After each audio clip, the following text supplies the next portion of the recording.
dragon machine. George noticed his first dragon on a wet Thursday.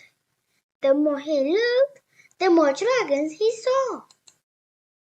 Unseen, ignored, and overlooked, the dragons went unnoticed, just like George. Dragons perched on the telephone wires. They sat amongst the dustbins.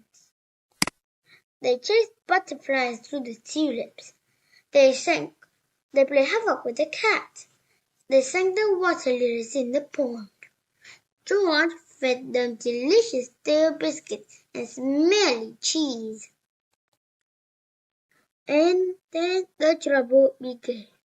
The dragons followed George everywhere. George spent more and more of his time cleaning up muddy footprints, tidying untidiness, and saying sorry for breaking things he had not broken.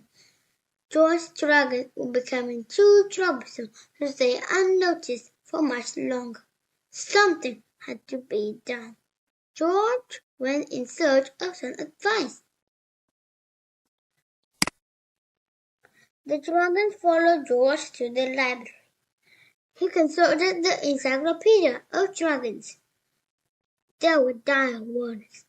Never feed a dragon. Never let a dragon into your home. Too late. There were tragic tales of dragons discovered and captured. Too sad. And there was a map of the place where dragons belonged. A great wilderness, unnoticed and overlooked and safe. But George would have to show them the way. George built a transform machine. The machine had a beginning, a middle, and a tail end. An undercarriage and beautiful wings. George hammered in the last nail. He packed delicious stale biscuits and smelly cheese and himself into the dragon machine. The machine lumbered, engine tickling gently into the night sky, and the dragons followed.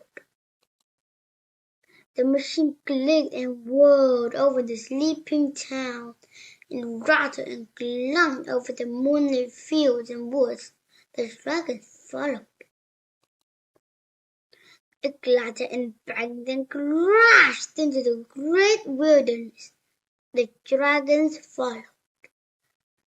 George was so tired he went to sleep in the wreckage of his dragon machine. By morning, all the dragons were gone. There was an emptiness all around, and inside George, and an emptiness at home where George should have been. They searched the town.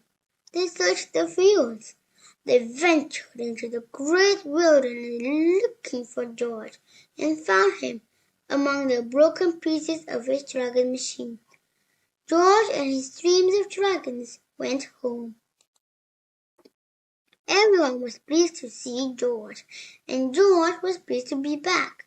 He no longer went unseen, ignored, and overlooked.